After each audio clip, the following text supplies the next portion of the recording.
Chapter 581. Once Orissa and the kids were done eating breakfast, she turned and saw Benjamin sitting there. She had no idea what was on his mind. After glancing at him several times, she asked, "Are you going to the hospital today?" His eyes flashed as he jolted to his senses. "Are all of you ready to leave?" She nodded. In her hand was a packed breakfast. Then, she said to him, "You don't have to go if you're busy. We can accompany Madame Mary by ourselves." Since he had been in Northstream for a few days already, she guessed he must have a lot of work piling up in the office. "Let's go." Benjamin rose to his feet to take them to the hospital. She glanced at him, then motioned for the children to follow. They had been eagerly waiting to leave. Hence, the entire family rushed straight to the hospital. They alighted from their car in front of the inpatient building. And at the exact same time, Regan was helping Finley out of the car in front of the outpatient building's entrance. Regan happened to catch a glimpse of Orissa's figure, and his eyes widened. "Mom, wait for me here. I need to go somewhere for a while." A frown furrowed Finley's brows, and she asked anxiously, "Where are you going?" "I think I saw Isa." Regan kept looking toward where he thought he had seen Orissa. However, he did not see her there anymore and was desperate to go over and look. "Huh, that little bitch is here." "Where?" Finley stopped complaining about her aches and pains and started looking around instead. "Mom, wait for me inside. I'll go take a look and see if it's her." With that, Regan dashed off at once. But by the time he got to the inpatient building, there was no sign of Orissa. He glanced at the elevator. Seeing that it had stopped at one of the floors, he hurried upstairs at once. But when he got to the floor and failed to find Orissa after circling the area once, he became puzzled. Since he had been some distance away, he started to become uncertain of what he had seen. Could I have made a mistake? That lady even had a few kids with her. He glanced into each of the wards. However, he was stopped by the bodyguards when he got nearer to Mary's ward. "Who are you?" one of the bodyguards demanded in a low voice. Regan smiled and replied, "I'm looking for someone." He looked around before turning away, thinking that there was no way Orissa would be there. After searching the other wards but to no avail, he left reluctantly. When he had walked quite far away, the bodyguards exchanged glances. "We have to report this to Mr. Graham." One of them left to report to Benjamin immediately. "Mr. Graham, Regan York was here looking for someone just now." He was probably looking for Miss York. Benjamin narrowed his eyes, wondering why Regan had suddenly showed up there. "Is he still here?" "He left already," the bodyguard replied. "Follow him." "Yes, sir." When Regan returned to the outpatient building, Finley asked hurriedly, "Was it that little bitch?" "I couldn't find her. Maybe I made a mistake," Regan replied uncertainly, frowning. "If you see her, be sure to teach her a lesson." Finley spat furiously. The motion tugged at the muscles in her face, and her face twisted in pain. Regan was overwhelmed with worry when he saw the expression on her face and quickly said reassuringly, "Calm down, Mom. I'll think of a way to find her and make her beg for your forgiveness. Come on, let's go and get you registered. She's a heartless woman. Once we find her, I'll make her kneel for a good few days. Have you ever heard of a granddaughter hitting her elder? She's as heartless as her mother and is always so mean to me." Finley muttered, reviling Orissa. Regan continued to placate her as he led her to get registered. Meanwhile, the two bodyguards trailing them had heard every word. Are these two people really Miss York's biological father and grandmother? The remarks they had heard were so nasty that they could not bear to hear another word of it. It's rather unfortunate for Miss York to have relatives like these. If they hadn't sold her off, she wouldn't have fallen into Donna's trap. You're right. However, it's fortunate she met Mr. Graham. He cares for her so much now. Do you think Mr. Graham has fallen for Miss York? Without a shadow of a doubt. Feeling bored, the two bodyguards began gossiping in hushed voices to pass the time. Over at Mary's ward, Orissa was oblivious to everything that had happened. She brought Mary to get some tests done after feeding the latter breakfast, and the bodyguards stayed close to them the entire time. Chapter 582. Orissa didn't understand. Even though she let them stay at the ward, they still wouldn't budge. After Mary's examination was over, Orissa pushed her back. Regan shouted when he heard a familiar voice upon exiting the restroom. Orissa seemed to hear someone shouting her name, but when she saw no one outside of the elevator, she went up. Just as she returned Mary to the ward, Benjamin came by. He glanced at her a few times silently. She was speechless. Regan tried looking around, but since he couldn't find her, he decided to head back. "I'll send you to Uncle's place, Mom." "Okay." Finley applied the medicine silently. The injuries were still swelling and hurting a lot. "Go to the police station and ask them why they haven't found the culprit yet, Regan." "I will." Regan sent his mother back to her home first before going to the police station. Just as he was about to leave, he met Kenneth. When he saw Kenneth's injured hand, he asked, "What happened to your hand, Ken?" Kenneth glared at Regan. "It's all thanks to your daughter. She called someone to stab my hand. If I can't use my hand any longer, I'm going to make sure your family cares for me until the day I die." Regan's expression changed. It was the first time he was threatened by someone younger than him. He was surprised Kenneth had the guts to disrespect him, considering that he was the reason Kenneth could live his carefree life. "Is this how you speak to your uncle, Ken?" Adrian Durden, Finley's older brother, scolded him when he heard that. "His daughter hurt my hand so badly that there are holes in it. Why should I keep talking to him in a respectful way? My hand wouldn't have been hurt if his daughter didn't show up." Kenneth roared. "Where did you see her?" Regan's face darkened. He had heard Orissa hurt someone multiple times, and most of the time from them. It made him feel pretty pissed off and ashamed. "I was eating supper at the food street last night. When I greeted her, I was stabbed." Upon hearing the commotion outside, Finley and Morgan walked out. When they saw Kenneth's injured hand, their hearts ached. "Who's cruel enough to hurt Ken's hand? We're going to make that person pay," Finley exclaimed. Kenneth scooched over to Finley. "You have to seek justice for me, Grandma. I was beaten by Orissa." "What? That bitch was the one who hurt you?" Finley's expression darkened. "I'm going to skin that bitch alive." "Yeah, it's her. Technically, she wasn't the one who hit me. It's the man next to her. She just watched me get beaten up by him." Finley wasn't going to let the matter go, since she was scolded by Orissa while Kenneth got beaten blue and black. "Let's go and report this to the police. That bitch is getting out of control. I shouldn't have let her be born back then. Now, she's bullying every one of our family members. I should have just killed her when she was a child. It was a bad idea to leave that minx alive and let her walk all over us." Finley exclaimed. "Don't get too riled up, Grandma. My injuries aren't that serious. They'll recover in just a few days." "Why is your face swollen too?" Kenneth pretended to ask caringly. "I was also hit by her. Yesterday, when I went shopping to buy clothes for your grandpa with my younger sister, I came across her. She just ordered someone to beat me up." "Is the person who hit you a tall, strong man?" "That's right. I was also." Both of them kept on cursing Orissa. For some reason, even though Regan didn't feel anything when his daughter was called names before, it started to sting his ears at that moment. "What did you say to her that time?" he asked. Kenneth paused and scolded loudly. "When I greeted her, they just beat me up."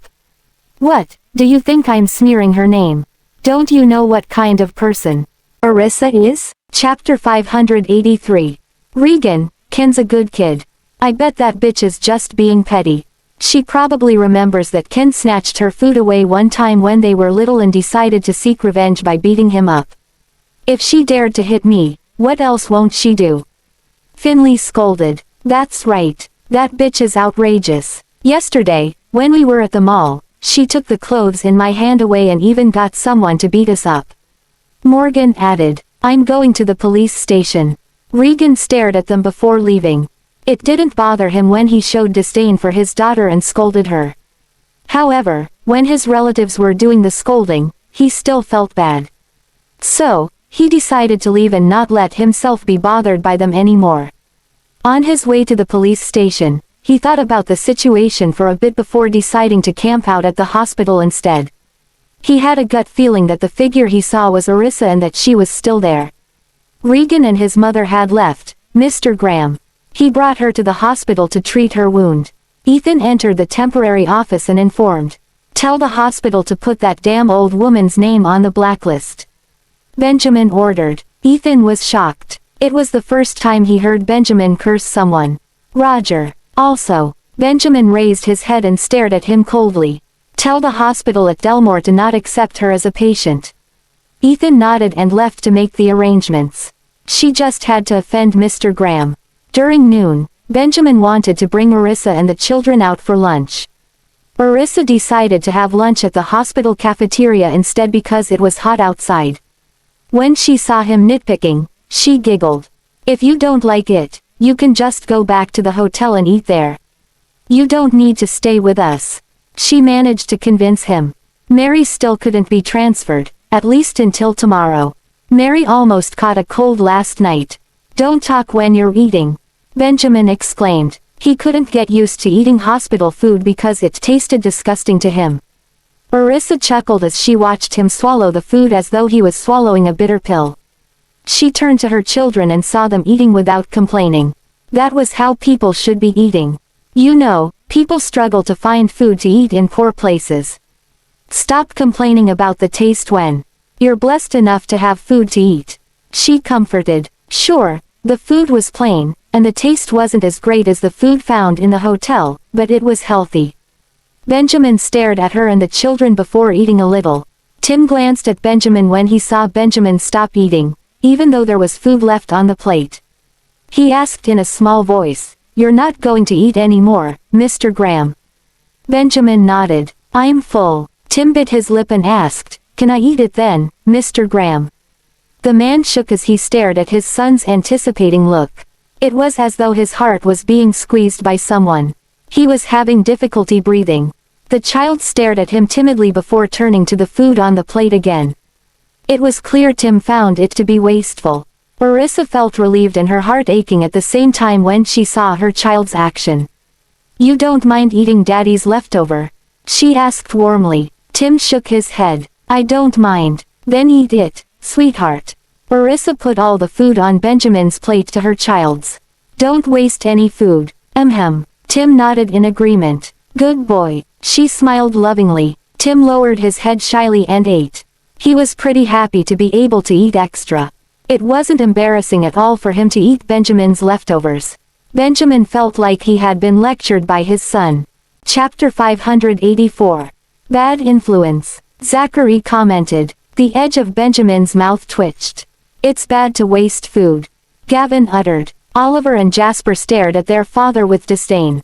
Even Jesse let out a HMPH. Benjamin rubbed his nose. "My appetite isn't that good today." No one believed him. Marissa continued to eat speechlessly. Kingsley and the others were eating at the table next to Benjamin, so they joked about him. "You need to get rid of your picky habit, Benjamin. Otherwise, your children will grow up like you. You don't want that, because wasting food is bad." "Shut it." Benjamin rolled his eyes. Kingsley zipped his mouth. Sean, Bradley, and Ethan exchanged a glance and stifled their laughter. Marissa ignored them and, upon seeing her children almost finishing their meals, asked, "Are you all full, sweethearts?" The children nodded. Jesse wiped the sauce on the edge of his lips away. "I'll be full when I finished, Mommy." Jasper nodded. "Me too." Oliver pushed his glasses upward as it was getting foggy. "I'm not eating anymore." Zachary said, "This is enough for me, Mommy." Gavin uttered, "I'm full too." Tim swallowed his food before saying, "I'm not done eating yet, Miss York." "It's all right. Take your time." Marissa patted his head lovingly. Seeing how everyone was about to finish, he increased his eating speed and chewed rapidly. Marissa held her chin up with her arms and stared at the children with a wide smile. When she felt a searing gaze settling on her, she turned and met Benjamin's dark eyes. Her heart thumped, her eyes blinked, and her line of sight shifted away. Even so, she could feel him still staring at her. Thus, she turned back again to gaze at him. "What are you looking at me for?" Benjamin smiled and wiped the watermelon seed on her forehead away. Her face was instantly flushed with embarrassment. "How did that watermelon seed get to my forehead? This is so embarrassing. Look at how you're eating. You should be more careful," he teased. Marissa pouted and shot a glare at him. It's just one seed, he chuckled. Her cheeks remained red for quite a bit. The children stifled their laughter when they saw that. She lowered her head awkwardly. Drink your soup. The children smiled and drank their soups. Mommy, this soup tastes like water. Jasper complained. You should be glad you get to drink. Stop nitpicking, she replied humorously. Benjamin gazed at her. He's right. This soup does taste like water.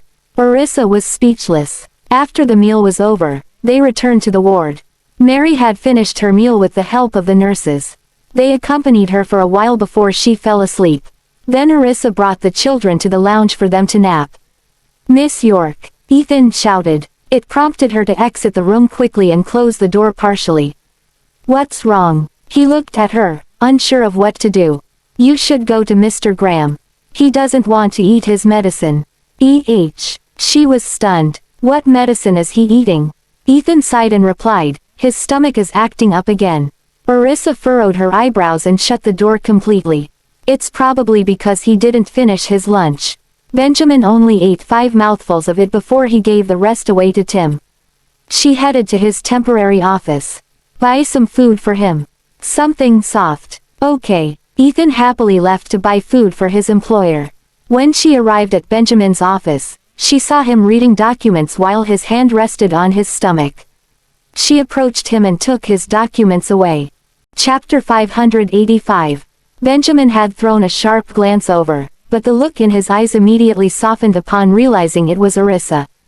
Why are you here instead of going to sleep? He uttered while attempting to grab the document back. However, Orissa avoided him. Mr. Frank told me you're unwilling to take your medicine. A frown formed between his eyebrows. Such a blabbermouth. Seeing his tensed expression and his forehead beaded with sweat, Orissa did not argue with him. Do you have medicine here? As there was no response from the man, she began rummaging around. When she spotted the contents in the rubbish bin, she bent over to pick it up and stared at him, speechless. To her, the man before her eyes seemed to be much more difficult to please than a child. How can you not take your medicine? She cooed. She then poured a glass of warm water, grabbed some pills, and passed it to him.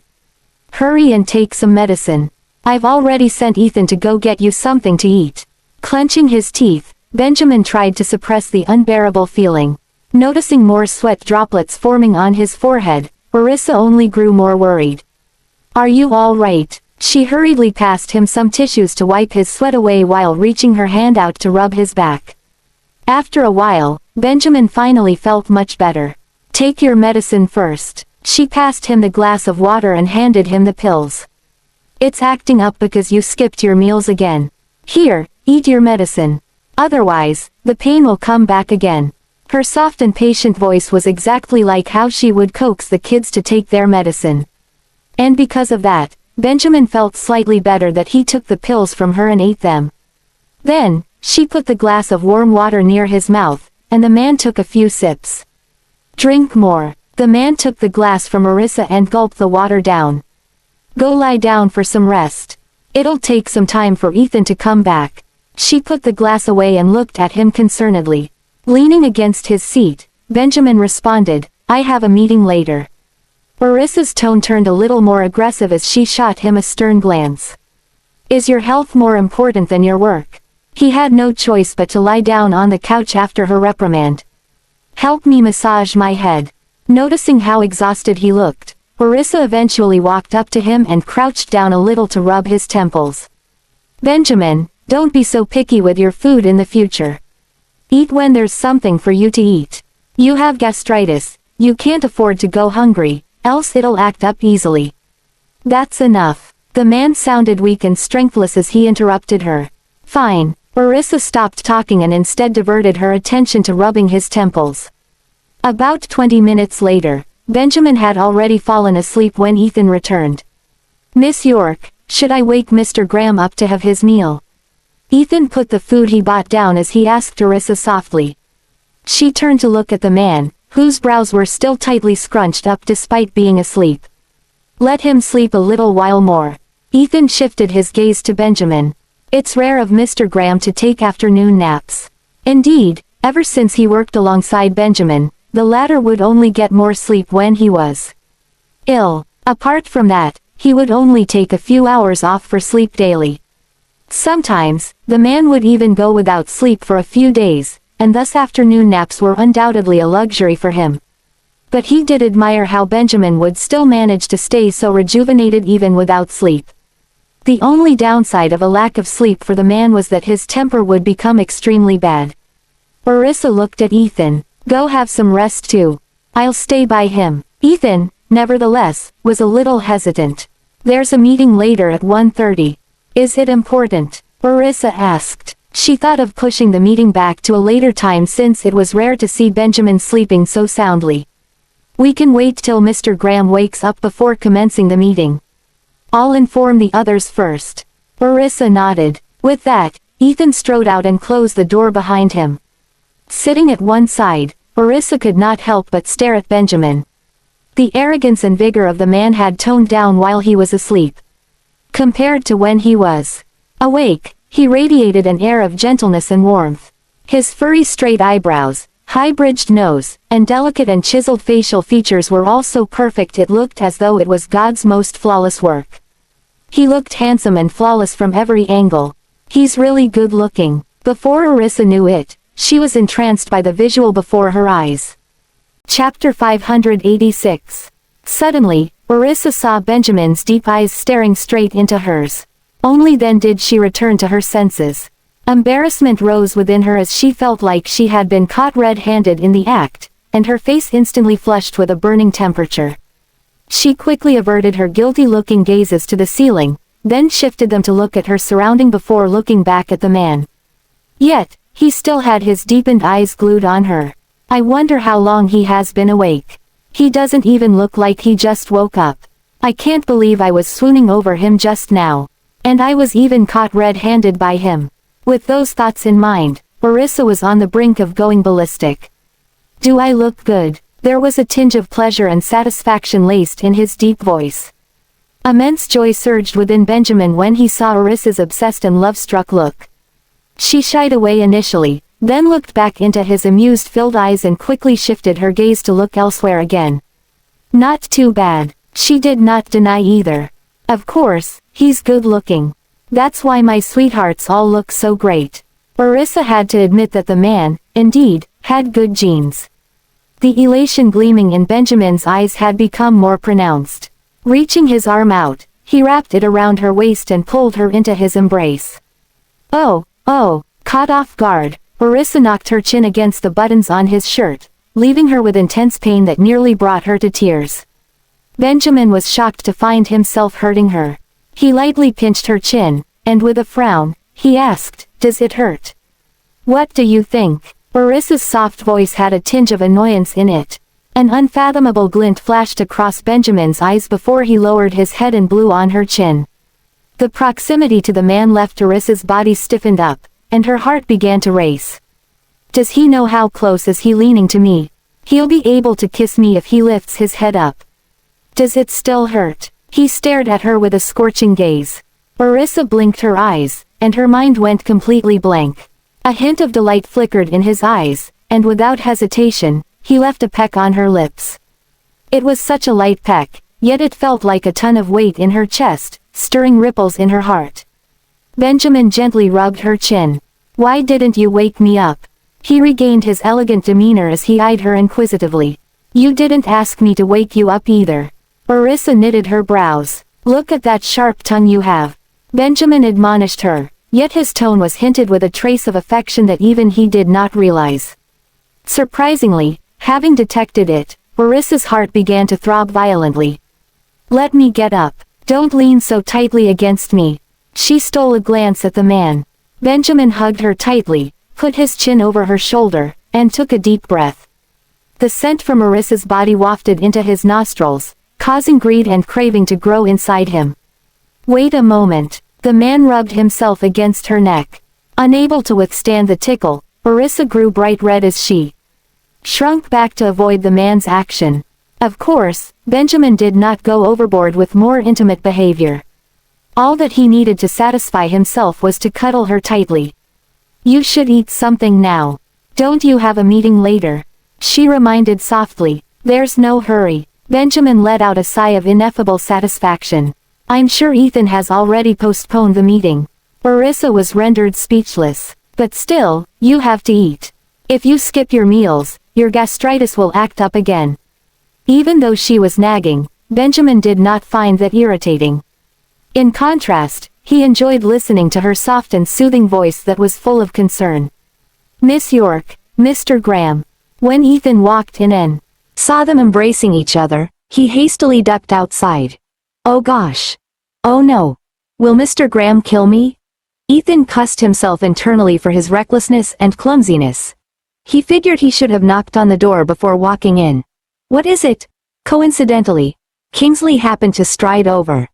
Upon seeing the look of frustration on Ethan's face, he casually asked as he was about to head into Benjamin's room. Ethan hurriedly placed his arm over Kingsley's shoulders and guided him away. Mr. Watts, let's come back in a while. Unsure what the situation was, Kingsley threw Ethan a side glance. Mr. Graham is mad again. That's a possibility. The latter appeared uncertain. The revelation stirred Kingsley's curiosity. He really got mad? What exactly happened? Perhaps I should go take a look. Chapter 587. At the sight of how Kingsley was about to cause more trouble, Ethan twitched his lips. Mr. Watts, don't blame me for not reminding you, but Miss York is inside too. Kingsley immediately stopped in his tracks, seemingly all ready for more gossip. Orissa is inside. Ethan nodded his head. In response, Kingsley tiptoed his way over to open the door slightly and sneak a peek inside, only to meet with Benjamin's intense gaze. Jolting in shock, he hurriedly shut the door. Meanwhile, back in the room, Orissa felt so embarrassed she almost wanted to bury her head. She quickly shifted to the empty spot while secretly throwing Benjamin a glare. Noticing that he was looking over in her direction, she looked away. The man was amused and chuckled as he saw how adorable she looked with her flushing red face. Flustered, Orissa gave him a deadly stare as she snapped, "What's so funny?" After sneaking a few more glances at her, he did not stay around for longer and got up to freshen himself up. The man's well-built figure left Orissa's heart beating wildly. Shortly after, she opened the lunchbox, scooped some oatmeal porridge into a small bowl, and left it aside to cool down. She then walked over and hollered, "Benjamin, I'll leave to visit Mary now." There was no response from inside. She had took several steps forward, but worried that his gastritis would act up again, she turned and walked back. Benjamin. As she did not hear any sound inside, she knocked on the door. "Are you all right?" At this point, Benjamin groaned in pain. The astounded Orissa hastily pushed the door open and headed in. With one arm on the basin supporting himself, Benjamin had his other arm cradling his belly. The crease between his brows deepened, and his head slightly lowered as he tolerated the pain and discomfort. Benjamin. Startled, Orissa darted over and held onto him. "Are you all right?" The man seemed a little breathless. "Head out first." She helped him out and put him on the couch.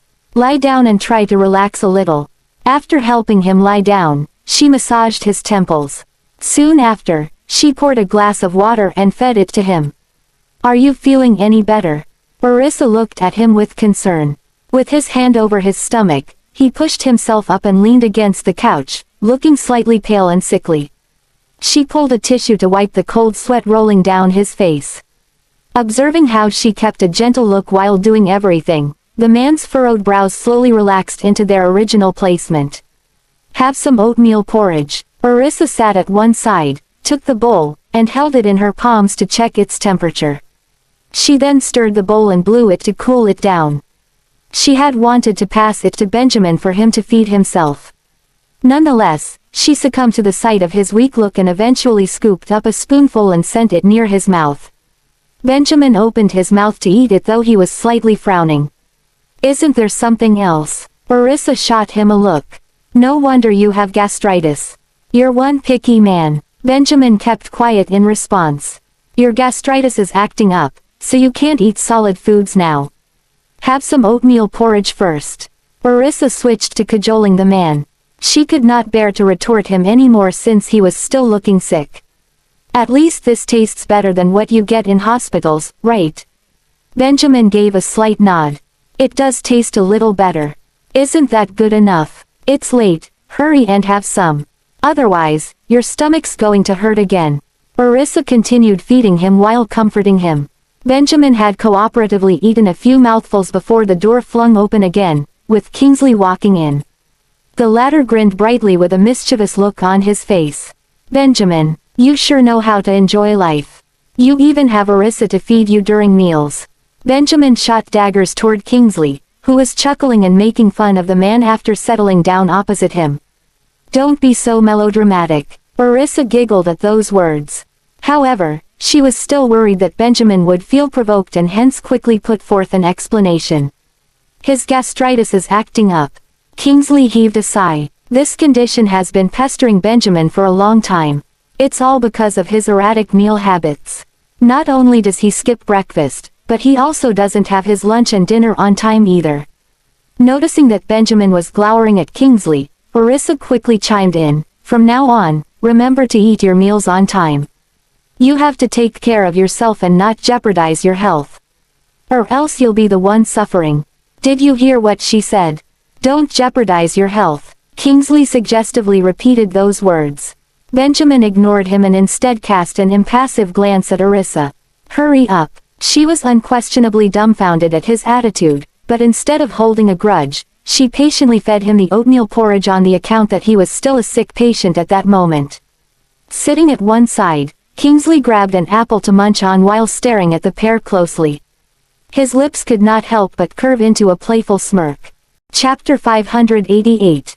Orissa, don't tell me you've been taking care of him for the entire afternoon. Orissa was taken aback. Nope, but I saw everything just now. You too. Ha ha. You guys should pay more attention to the location in the future. Luckily, Gavin and the others are still taking their nap. Otherwise, it won't do them good if they see you two getting intimate. After all, they're still young. Whoosh. Just then, something flew past Kingsley's eyes. It was so aggressive a strong gust of wind brushed across his face, instantly putting him in utter shock. And with a loud clang, Benjamin's lighter fell on the floor not far behind Kingsley. Ha ha, I'm just kidding, Benjamin. The latter chickened out. A sharp glint crept up Benjamin's eyes as he warned, I'll throw you down if you spout nonsense again. At once, Kingsley pressed his lips and said nothing more. Orissa could not help but peer at Benjamin, only to see a horrifyingly sullen face on him. If not that he deliberately tries to tease me, would people run into it? Instead of reflecting on his actions, he's blaming them now. Hurry up and eat, she urged. Benjamin brushed his gaze across Orissa's peaceful-looking face as he tried to control his emotions. Then, he lowered his head to continue eating his oatmeal porridge. On the other hand, Kingsley continued snacking the apple by the side quietly. The sound of his bites was exceptionally crisp and loud in the room. Benjamin lifted his eyes and glowered at him in dissatisfaction. Catching sight of that, Kingsley almost choked and stood up in fright. I'll go and check if sweethearts are awake. After leaving that sentence, he slipped out of the room. It's better to go and look for the children to play with them. Orissa was looking at Kingsley when she felt another pair of eyes fixated on her intently. She averted her gazes and cast him a puzzled look. What is it? Ignore that fellow. Benjamin pursed his lips and uttered.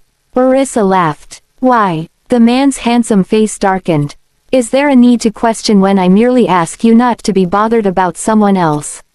Orissa could not find words to refute. After she finished feeding him one bowl of oatmeal porridge, she scooped another bowl. I'm not eating anymore. Benjamin furrowed his brows. Orissa spared him an odd look. You've only had one bowl. Eat another one. Sensing that she was slightly displeased, the man decided to compromise. Then just one more. Okay. She almost wanted to burst out laughing. How can this man behave like a kid at times? Don't eat too full for now since your stomach hasn't completely recovered yet. Finish these 2 bowls for now, and eat again if you're hungry later. Watching her small mouth occasionally parting as she spoke, the man directed his blazing gaze longingly at her. Moreover, the scent from Orissa's body was igniting the desires within him from time to time. Benjamin's Adam's apple uncontrollably bobbed up and down. It was an indescribably tantalizing and enthralling sight. When Arissa took notice of that, she stole a few extra glances at it. He looks so good. Right then, Benjamin's gaze deepened. Does this woman know her bright eyes are especially enchanting? He reached out his chiseled and slender fingers to touch her soft and supple cheeks. Arissa felt her heart skip a beat. Her cheeks turned crimson red as she met the man's passionate gaze. She avoided his stare and compelled, "Finish it. I still have to head over to check on Mary to see if she's awake." Benjamin's voice was a little raspy, and it sounded rather alluring. "The caretaker is around. Why are you in such a hurry?" Arissa instinctively sat further away. The caretaker might be good at taking care of her, but how can she compare to me? Essentially, a caretaker was hired to do their job. Arissa reckoned there was no way they would be as thoughtful and careful as compared to her. "If that's so, I'll get Ethan to find another one." Arissa stood in stunned silence. "But I didn't say the current one isn't good. I'll find a new one." Benjamin was firm with his decision and called out to Ethan. The latter hurried in with his head lowered, not daring to look at Benjamin in his eyes as he was still awkward about how he had interrupted them earlier. "Mr. Graham." Benjamin cast a placid glance at him. "Find a new caretaker who can take better care of people." Ethan was baffled for a second but quickly obliged. "Got it. Did the current caretaker not do a good job right now?" "Find someone from Delmore," added Benjamin. He believed there would be easier to find a larger pool of professional talents in a smaller location. "I'll notify them right away." Since Benjamin had no other instructions for him, Ethan headed out to make the necessary arrangements. There were private hospitals in Delmore, and getting the director to look for a good caretaker would not be too much of an issue. Chapter 589. As Arissa cleaned the table, Benjamin started working right after he finished having the oatmeal porridge. "Do you need to get some rest?" Benjamin met her caring gaze and explained, "The meeting has been postponed for a long time. Anyway, please check on the kids on my behalf." As Benjamin continued with his work, Arissa didn't disturb him. After washing the dishes, she headed to Mary's room. Meanwhile, Mary cleaned her face while the care worker stood beside her. Upon seeing it, Arissa hastily walked toward Mary and asked, "Mary, allow me. Did you just wake up?" With that, Arissa gently wiped Mary's face with a towel. "Yes, I just woke up." Mary was still a little tired. After wiping Mary's face, Arissa passed the towel to the caretaker and asked her to continue with other work. Then, Arissa poured a glass of warm water for Mary to rinse her mouth and reminded her to drink more water. After a while, Mary was visibly energized. Arissa took a plate of breakfast platter and fruits for Mary and said, "Mary, have something to eat. Come and join me." Mary took the plate from Arissa with a grin. "The meat floss bread is delicious. Let me try some." Arissa grabbed a piece of meat floss bread and enjoyed it with Mary. It's delicious. Mary, you should have more. I can't eat so much. Keep some for Tim and other kids. I've kept some food for them. Since the breakfast platter is to your liking, feel free to have more," Arissa gently persuaded Mary. After a while, Arissa proposed to Mary, "Mary, we plan to bring you back to Delmore for future treatment after your condition has stabilized." Mary was taken aback for a while and frowned. "To Delmore? It's too far. Delmore has the best medical facilities. We can put our minds at ease if you receive treatment there. Besides, since we're working there, it will be easier for us to take care of you. Even though the environment changes, your doctor would still be Dr. Bailey." Arissa paused for a while and added, "Anyway, don't worry about the medical bill because we'll transfer you to Benjamin's hospital. We'll handle everything if there are any charges." "Well," Mary hesitated. Deep down, Mary was slightly reluctant to leave her home and head toward Delmore. All the more so, she didn't want to trouble Benjamin, Arissa, and the others. "Do you miss your home?"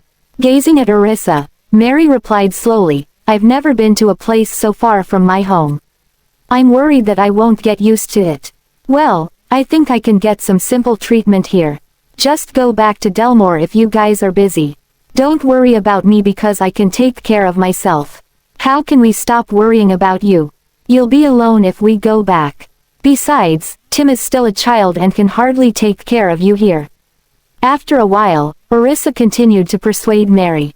If you miss your home, you can return once you've recovered. What do you think? Orissa kept trying to persuade Mary to go to Delmore with them, for the medical facilities there were way better. They wouldn't make such a decision if the medical facilities here were on par with those in Delmore. Looking at Orissa, Mary said, I think it's enough for you to bring Tim back to Delmore. Isn't that too much of a hassle if I come with you? Not at all. Orissa immediately held onto Mary's arm and said, Mary, I'll be upset if you think like that. By the way, would you like it if I accept you as my grandaunt? Mary met Orissa's gaze and felt touched. You silly goose, others keep their distance from me after knowing my health condition. Why do you want to accept me as family? I'm worried that I'll be a burden to you instead. Orissa said, well, I meant it from the bottom of my heart. Mary, I'm grateful to you for raising Tim for us. Hence, we're indebted to your family and must treat you well. Orissa paused for a while and added, please don't think that you might be a burden to us, for Tim will be upset. Also, Tim, Gavin, and the other kids will return to school in Delmore. They will be happy if you can go to the city with us for treatment. After Orissa brought up Tim, Mary gave it some thought and eventually believed that she ought to go to Delmore. After all, Tim had to go home with his dad and mom. Moreover, Tim hadn't gone to school all the while because Mary couldn't afford it. Mary knew that if she insisted on staying here, Tim wouldn't leave her alone. Chapter 590. I didn't have the money to support his studies. Besides, he saved all money that he earned for my treatment instead of going to school. Feeling heartbroken, Mary lowered her head and wiped her tears away. Tim has suffered a lot with us. Hence, I think it's best to let him go to school. If he delays his studies any longer, I'm worried he can't catch up with others. Okay, I'll go to Delmore with you.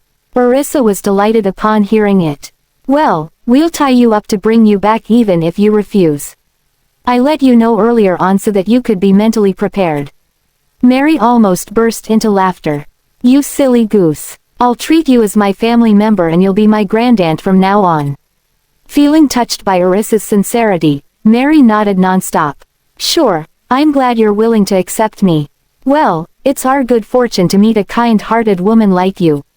Wrapping her arm around Mary's, Orissa continued to coax Mary to put her mind at ease. Grandaunt, you can stay with us after you've recovered. Besides, we're always busy working and don't have enough time to take care of the kids. Hence, we'll be glad if you can help us. If you can't get used to living in Delmore, feel free to come home for some time before returning to the city. After a while, Orissa added, we can bring our kids here during the holidays. By the way, I've bought the house but rarely stay here. If you don't mind, can you occasionally clean the house for us when you're here? Sure, Mary nodded with a beam. Grandaunt, Tim learned a lot by working on the farm with you. He is lucky to have met you. I can't imagine what will happen to him if he is sold by a human trafficker and tortured by others in another country. Hence, I'm grateful that he's in good shape. Orissa added, besides, Tim has lived a better life than that of other kids from poor villages. I grew up in a village when I was young. Despite being poor, Tim has learned to be more understanding than other kids. Am I right? Yes, Tim is a considerate child. After James passed away, I fell sick and couldn't work much. Since then, Tim has helped me with nearly everything. My useless son never cared about us. All the more so, he even asked for money and snatched Tim's hard-earned money. Mary was irritated and heartbroken when she recalled how Raphael treated them as though they were his enemies. Orissa was shocked upon realizing that Raphael wasn't as good as Tim described. Tim used to tell me that Raphael is in the police station. It can't be that. At that moment, Orissa felt like asking Mary why Raphael would be in the police station. Nonetheless, Orissa eventually bit her tongue when she noticed that Mary was emotional. Moreover, she wasn't sure if Mary knew about it. Then, Orissa patted Mary's back and consoled her. Grandaunt, please don't get worked up over this. We won't let you live a life like that anymore. Thank you. Thank you. Mary was beyond grateful. My son is useless. Please don't get in touch with him. for he might disturb you from time to time. Also, don't give him money for Tim's sake. Grandma. Just then, Tim came in. He was seemingly a little nervous after overhearing their conversation about Raphael. What are you guys talking about? Caressing Tim's head, Mary replied, we're talking about you. Tim anxiously glanced at Arissa. Is mommy aware that I have been toiling on the farm and beaten by Raphael? Noticing that Tim fidgeted, Arissa squatted down and held his shoulder. Do you have any secret that you can't tell me? Biting his lips, Tim gazed at Arissa silently for a while. Seconds later, Tim turned to Mary and said, Grandma, please don't talk too much because you have to rest more. While Tim shot her a worried look, Mary replied with a smile, I didn't talk much. With that, Mary kept silent. Arissa was aware that she didn't know a lot of things about Tim. Therefore, she didn't dwell on Raphael but decided to take some time to find out what Tim had gone through.